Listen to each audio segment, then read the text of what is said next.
Hello, everybody. This is Paul Tinkle on this week's 30 Minutes program. We're going to be talking about Santa's Village and a lot of things at Martin Parks and Recreations Complex. And those folks, so busy. But there's more, and we're going to be talking about that here in a little bit. And we have Brian Moore with us today. And Brian and I have known each other for a long time, mostly about the job that he's been doing here for the last almost 20 years. Brian, it's hard to believe that you've been a part of the Parks and Recreations program for a long time. Yeah, I actually started an internship in 89. So yeah. I've been here since 89 and just worked my way up. First job I had was weed eating cemetery. Well, what was that like? Well, it was interesting because I had a couple of classes, so it worked out that I could do and then still go take some classes. And a great group of people. Back then, we did a lot of super family days and a lot of programs, Munster Mashes and stuff like that, times have changed and stuff. But we grew through all that, grew with Santa. I remember the 10th year at Santa's Village, we reached 10,000 people, and that was huge. And now we reached that starting Saturday. Yeah. So let me start. What is the Parks and Recreations Director does? What do you? Well, we've actually, I'm managing, I'm overseeing the Senior Adult Center. We also maintain the cemeteries, and then we do all the parks and things like that. And then we're the back scenes, like with soybean and stuff. You may not see us, but we're there. We're, the ones moving stuff around and helping doing stuff like that. Just at our size of a town, everybody has to help everybody sometime. What kind of budget do you have to work with? People have to have new things. Well, there's different budgets, which, it's hard to say with what, but like I said, I got a senior adult budget, and then the cemetery's got a budget, and then Parks and Rec, but, and then we've added 3 nice amenities at the park right now. We've resurfaced our walking trail. We put in another playground. The playground we had was 24 years old, and some people, and then we put 3 lighted pickleball courts, which pickleball is getting to be huge right now. But people don't realize the park. We're doing a lot of maintaining. The park is almost what, 28 years old. So everybody thinks of it being the new park, and I take pride in that because a lot of it still looks new, but it's needing some fixing. Brian, the caliber of physical things that we do outside, softball, baseball, you said pickleball, there's so many fun things to do with Parks and Recreation, and that's just for kids primarily. Okay, you agree? Correct. Which the walking trail and the fishing is the 2 things that are gotten big with the adults. The pickleball, I think, is majority kids play that, but I think I don't know. I don't want to say anything. You got people my age or older. No, 70s. We're talking 70s. A lot of older people are playing pickleball because it's, a lot of people ask me. I listened the other day when you had Mr. Boswick from Sharon and asking about the rules and stuff. I'm like him. I don't know the exact rules, but I know it's like playing ping pong on a tennis court. You don't have to run around as much. More people, you can play it. And that's what, and like I said, it's open at 7:00 and we have lights till 10:00. So any night that you want to go out there, come summertime, it's hot. You can wait till later in the evenings and it'll be lighted. Let me go back to some of the things that you've been doing here in the last spring that we've just encountered in summer, and now we're in fall and almost into winter. So what changes have been made? There are some very important changes, but some fun changes. Well, I could go into that, and I've thought about this. In the 18 years I've been director, starting on this side of town, we've got a very nice senior adult center that's a multi-use. They opened it last night when the storm came up. And luckily, fortunate we didn't need it, but it was still open.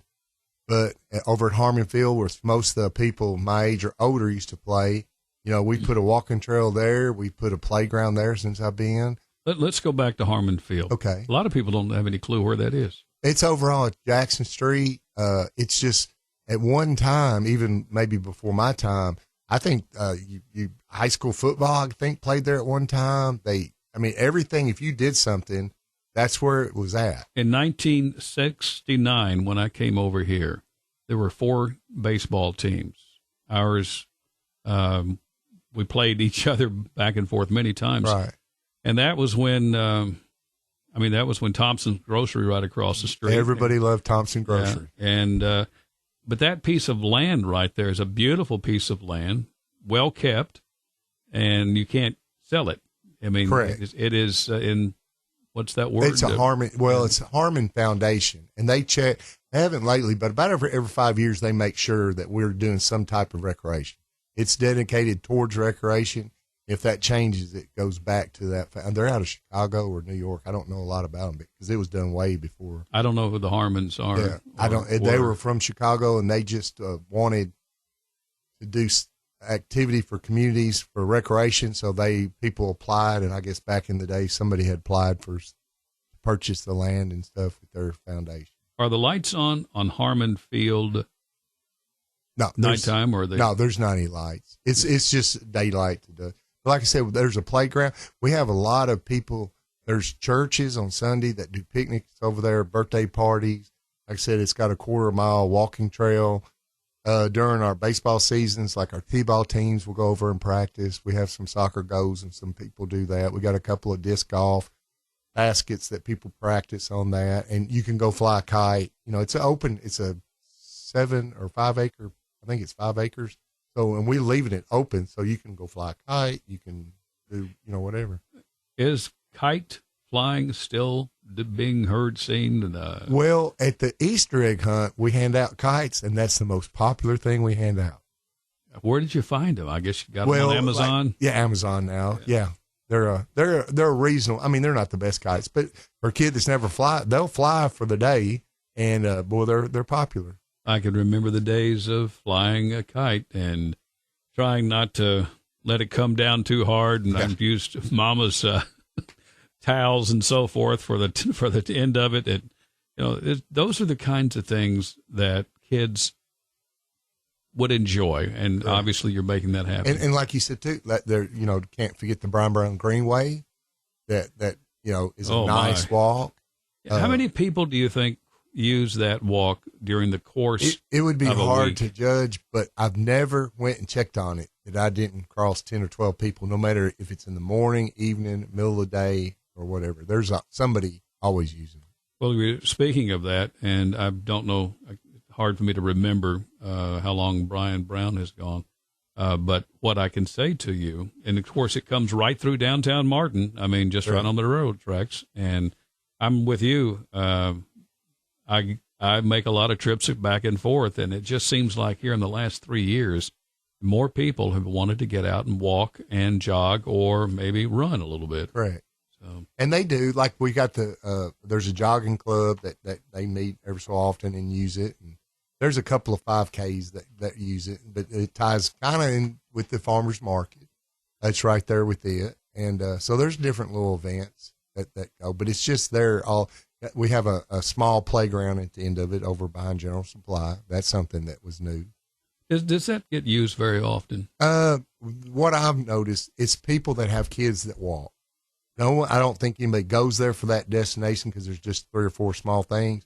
But if they go by it, they will stop for 15 minutes and play. And that's what it's just meant to be. And it cleaned up a space at the same time. It's supposed to. We've planted trees and some other stuff and trying to dress it, that area. If you've just joined us, I've got Brian Moore here with us on the radio. He's the director of Martin Parks and Recreation. How many people work there? I have 14 full-time people, counting cemeteries and the senior adult center. And then it's hard to say part-time. I may have up to 50 because we got concession workers. We got referees. I've got cemetery crews part-time, and then at the park. Because we are unlike the other departments. We depend on a part-time. We're college and stuff, mostly college kids. I have some high school. Are you having, did you have a problem in the last 3 or 4 years of having people to come and be a part-time employee? We do. Our maintenance, we have a turnover about every 4 or 5 years. People graduate, and word of mouth or friends, or we usually keep that. We do have trouble with concession workers because after they turn 16, we've trained them. Most of everybody we hire is their first job. But then, as everybody says, it's not, but McDonald's or Walmart or Rural King, we don't pay them what they pay. And we're seasonal too.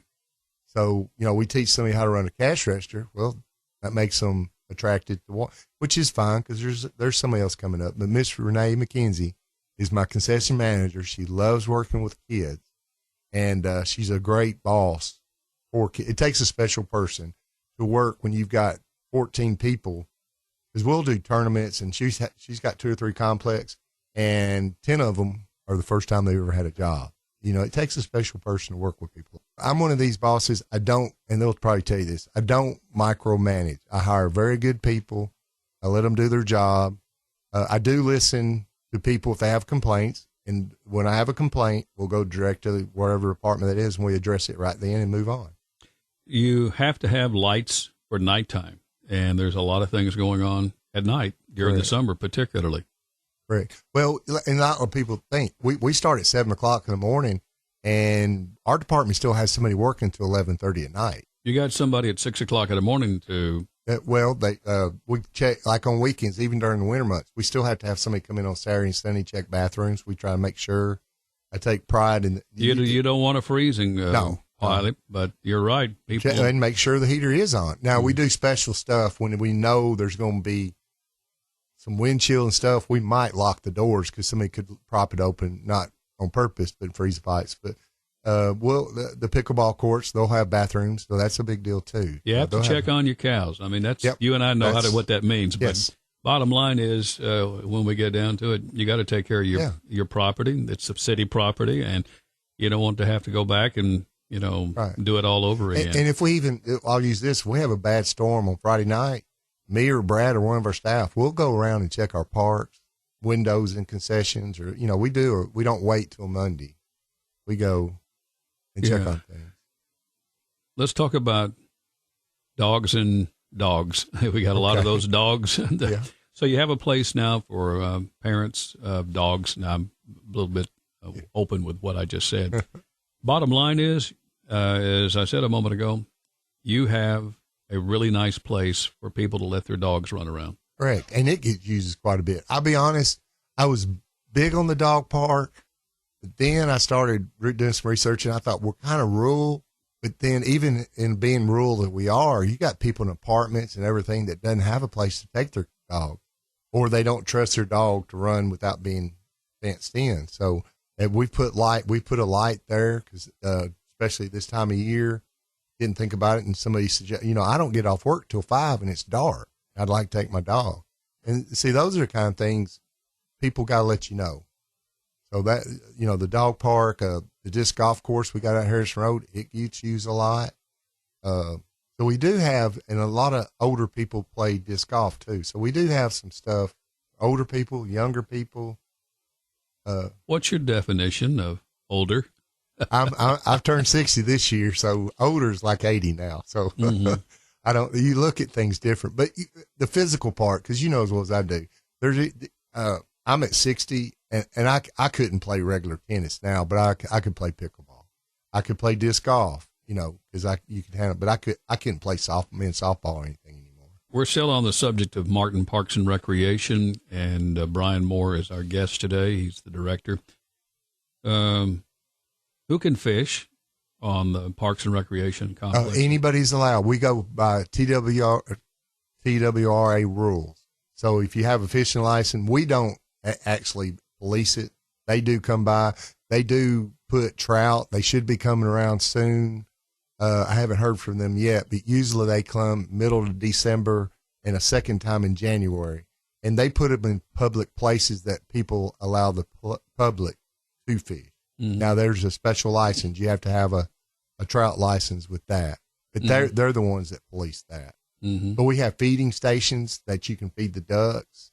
A lot of people go out there to feed the ducks. Those aren't your ducks. Those are God's duck, right? Those are people ask us, hey, your duck. They come and go. And no, they're not our ducks, but there are several geese and ducks and stuff, and there's turtles and other things out there. Do you ever have to go out and clean it by any chance, or do you just let the thing take care of itself? We do some cleaning. A couple of times we've had, I don't know what it's called. It's not an algae, but there's a green grass that grows and you have to pull it back.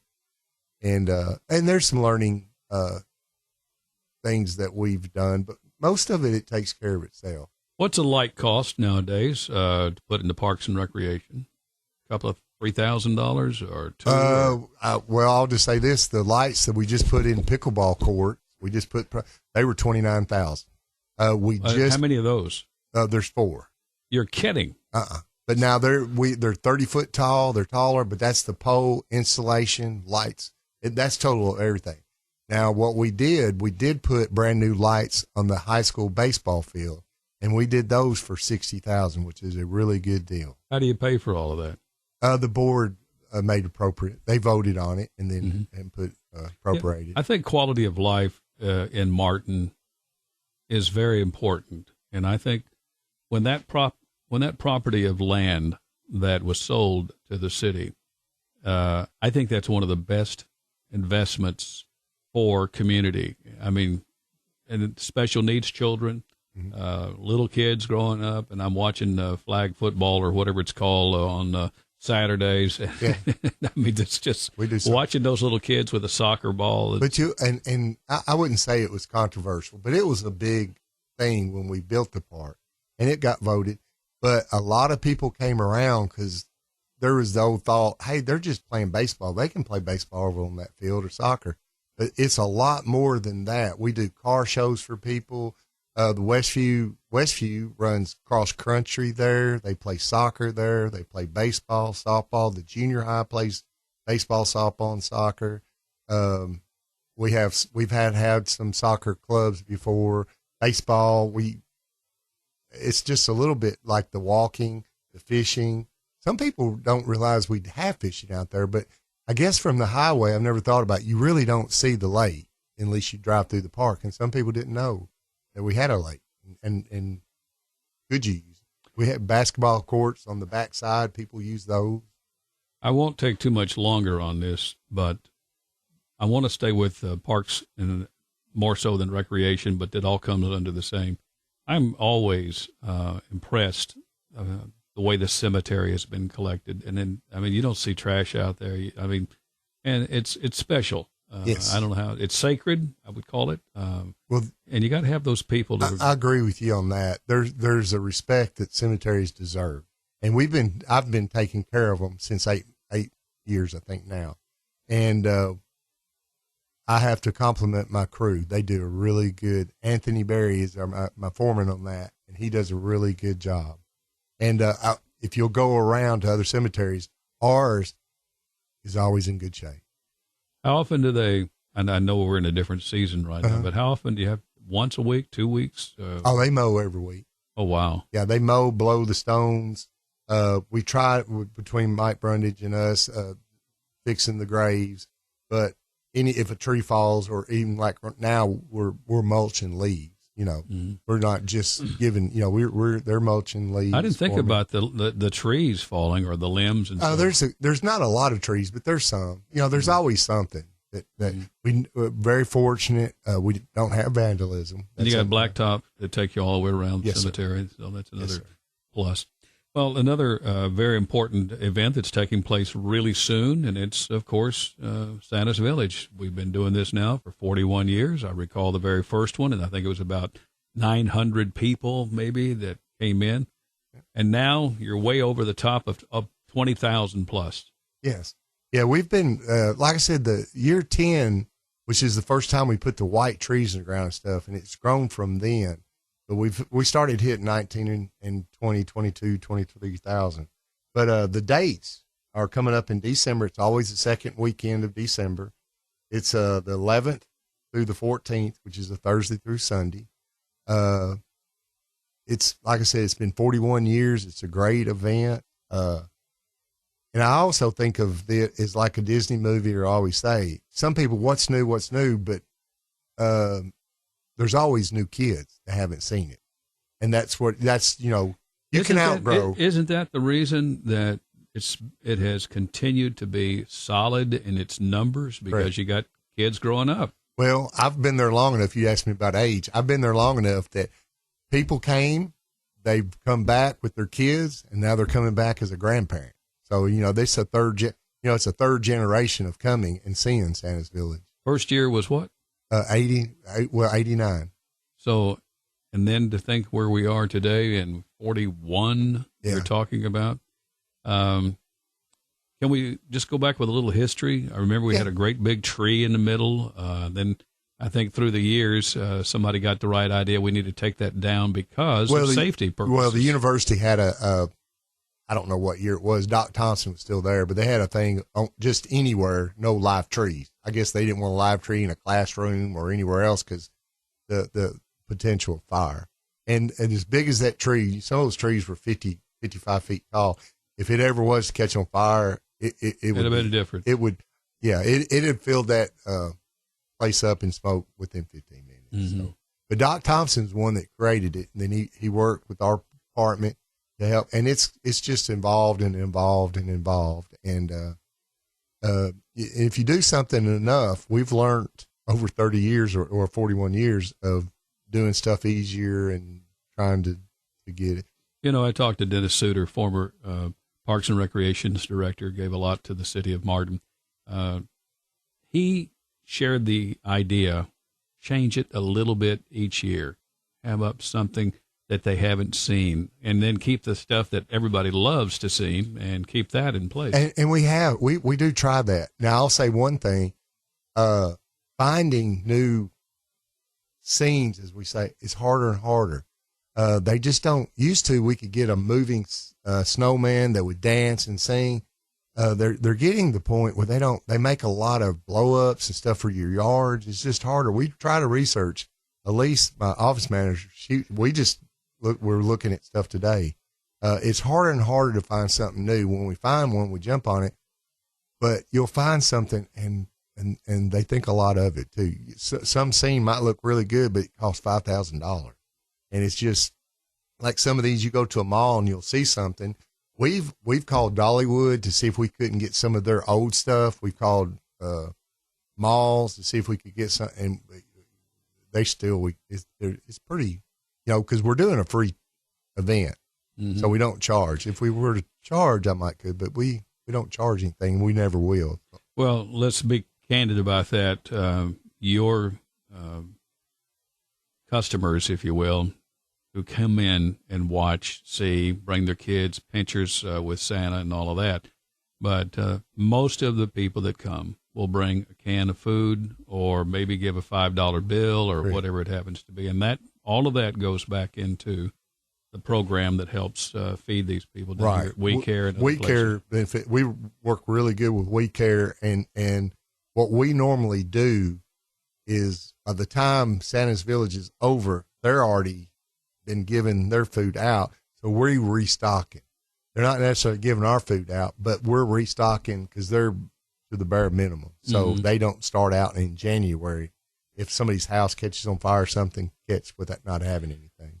One of two things that come to mind. Number one, back in the early days, MTD, now Stanley Black & Decker, and they continue to bring their train set out. Right. And everybody wants to get up there and look at that and watch it go around. There's people that love trains, and they come to see and they do something different. I know this year, I don't know exactly what, but they have changed it up somewhat. So, looking forward to seeing that. And the other person that you and I were talking about is a gentleman from Greenfield that is going to be working with James Pope. But James Pope has worked with us for several years. Now, you went to high school with James Roy Pope. Yes, right? I did. I went with James. We've known each other since, I don't know, 80, probably since 1980, 81, 82, somewhere around there. But James is very good to work with. He does what he says. Some rides. He's got nice rides. So he's going to bring us some rides and set them up for that. And he's always worked with us. And and he knows what it's for too. So he's been very generous with his stuff because he cuts it somewhat of a deal because we're doing it.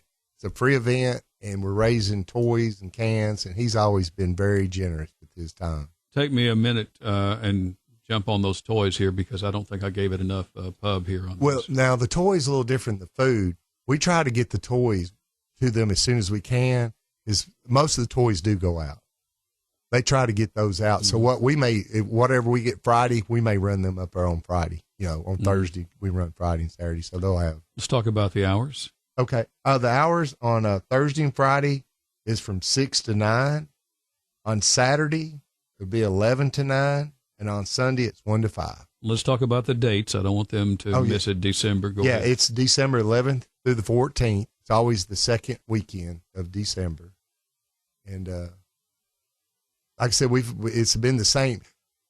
It's such a long event for 41 years. It's almost, now some people might not know exactly what weekend it is, but they know in December Santa's Village is going to be there.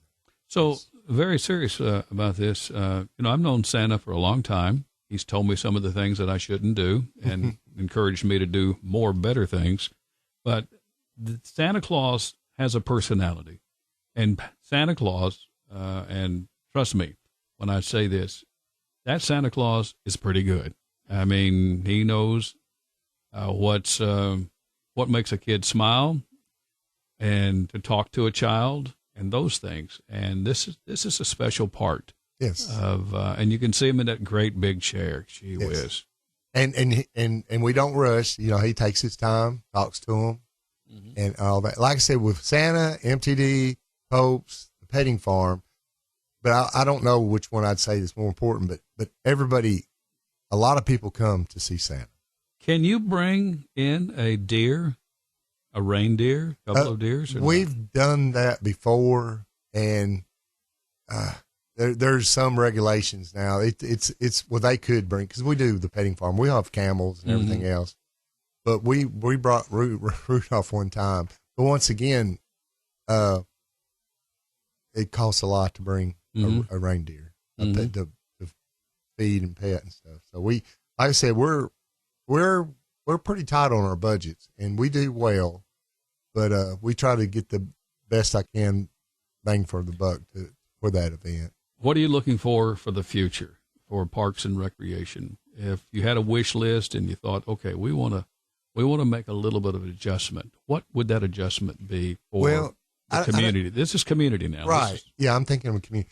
I'll be honest. We're at the point, because I've been here since a lot of this stuff was built, and what we just did at the park. You want to build other things and do stuff, but you also need to maintain what you have. And I think we're at a point right now with the new pickleball court, which it was, but we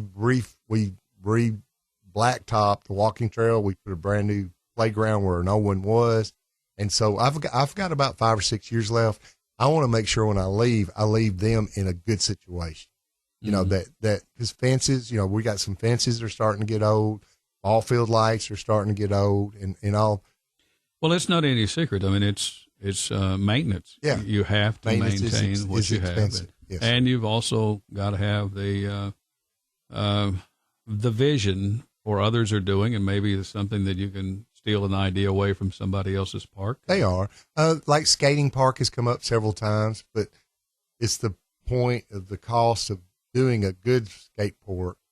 It's not so much the liability like some people think. There is a liability, but it's just the cost. Do you think that we'll see a swimming pool out there ever again, or a swimming pool here in Martin? Once again, I wouldn't say one way or the other. I just know to build a swimming pool would probably cost now as much as what we did the park for.